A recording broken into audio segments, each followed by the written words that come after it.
Hey everybody, one that always bored, never boring. Recently, I was contacted by the War Hub, and their distribution network has the sole rights to a brand of hobby products called the Colour Forge. They contacted me and asked whether I would be interested in receiving some of these products to showcase on the channel. Of course, I said yes, so today I have received this exciting box of packing peanuts, and we're going to dive into the box, we're going to take a look at what they've sent me, and then over the next few weeks I'll try and use some of these products in my videos. We will put them through their paces and we will see what they are like. So first and foremost, thank you to the War Hub. I will be putting links in the video description to their website and also to the Colour Forge website. Let's take a look.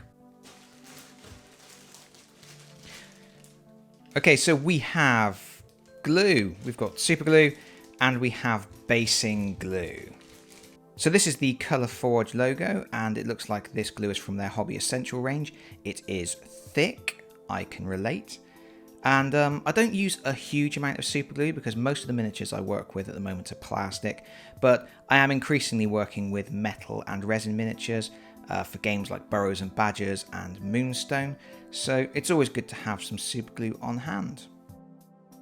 And that's just a regular applicator, but I believe there are some thin applicators in this box too. Here we have another Hobby Essential and something you will use on a regular basis, basing glue. This is the kind of glue for applying flock, scatter, that sort of stuff to the bases of your miniatures to improve their overall appearance, and it's got a fine applicator. I'll be making good use of that shortly. What have we got? We've got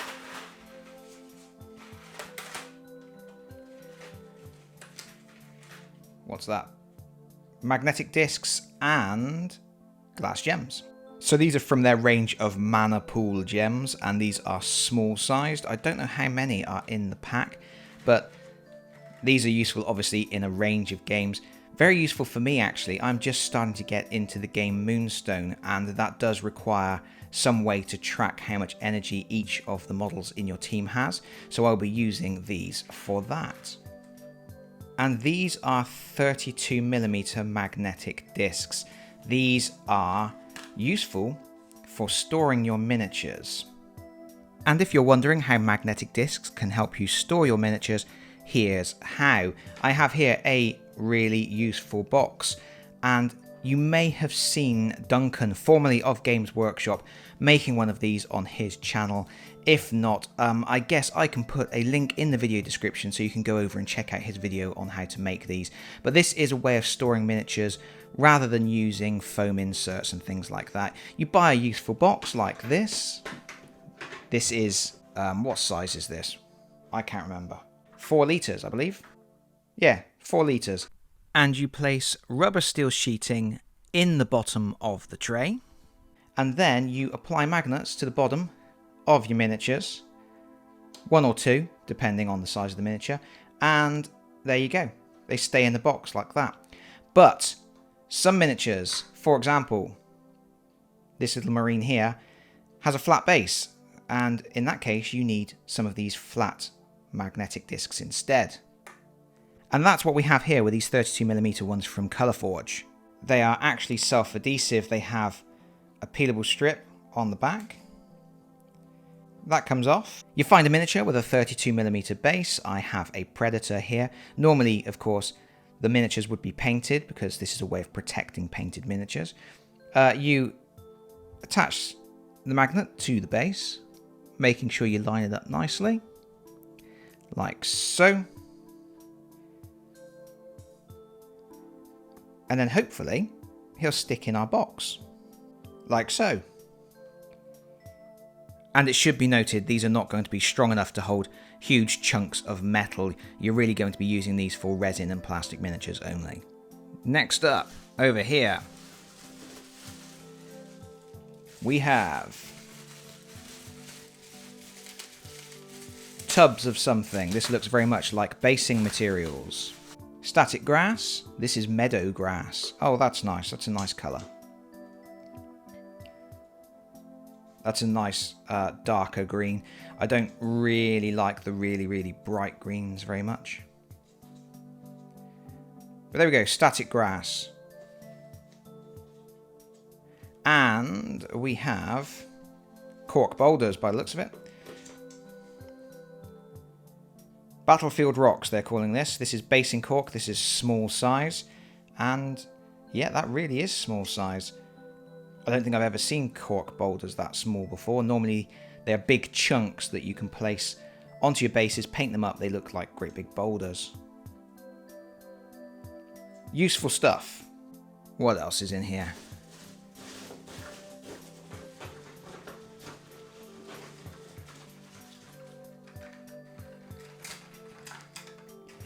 We have Neodium Magnets and precision applicators. Okay, so these are your glue applicators for when you need to get into those hard to reach places. That's useful. And Neodium Magnets. What size are these? These look like 1mm thick, 2mm wide, maybe. 3mm by 1mm.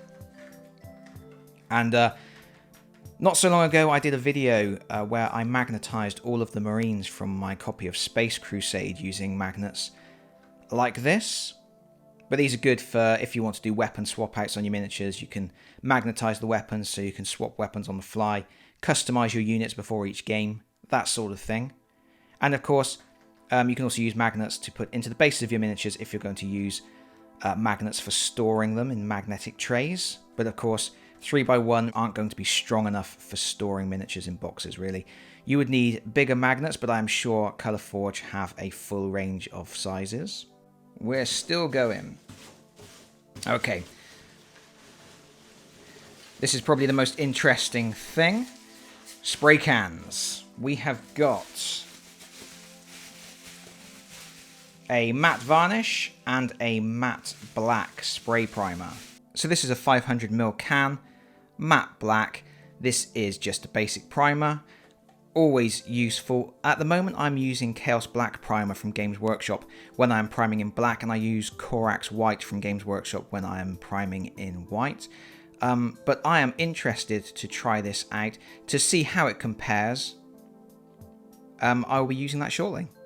And then we have the 500ml can of matte varnish, and this I am particularly interested in. I use a range of different varnishes, and obviously it's always a good idea to varnish your miniatures after you've painted them. You don't want to spend a long time making your miniatures look pretty and then the paint starts chipping off, so always use a varnish.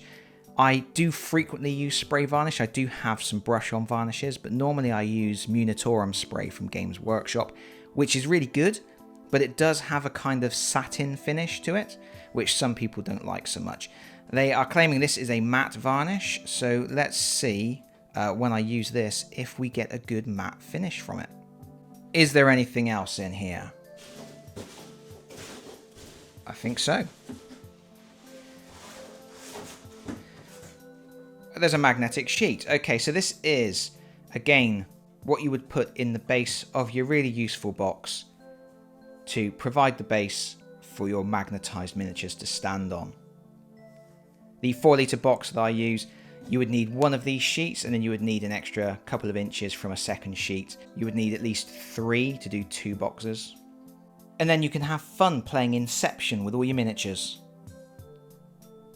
And that is that. What a great little selection of hobby supplies. There's some pretty essential stuff in there. The primer, the varnish, the glue, the basing materials, that's all stuff that's going to get used a lot. The little beads are always useful to have for any miniatures game or any card games where you have to keep track of health points or magic points or anything like that. And of course the magnetic stuff is very useful if you want to go down the route of magnetizing your miniatures and storing them in magnetic crates, which is something I am moving more towards.